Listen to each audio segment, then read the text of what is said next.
Sabi nga natin, 3 months pa lang, marami na nagawa ang Pangulo at ang gobyerno ito.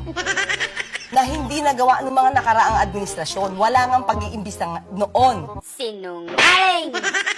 Hoy, Bongbong, magkano ba yung bonus neto? Ang lakas sumimod ng puwet mo, kulang na lang sambahin ka neto.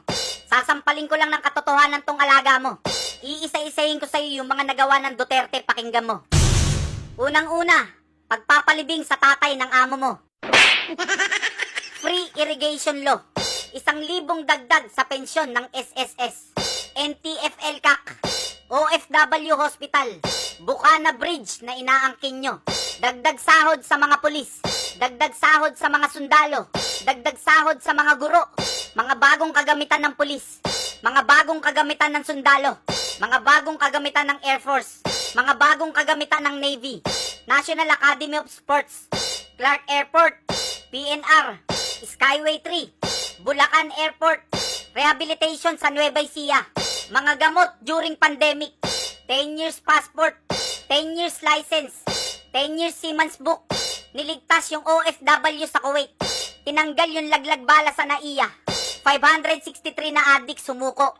Bawal inuman sa daan. Curfew ng mga kabataan.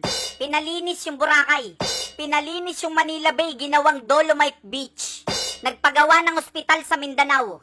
Free education. Cebu Iconic Bridge. Bagong tren sa MRT saka sa LRT. Nilutas yung problema sa Marawi.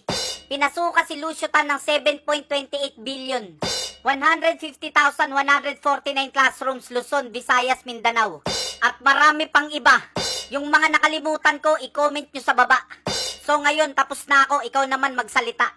Sabihin mo sa amin yung amo mo kung ano yung nagawa. Sa Konektadong Pinoy, walang iwanan. Walang konektado, lahat ay konektado at mas mabilis ang serbisyo. Tarantado!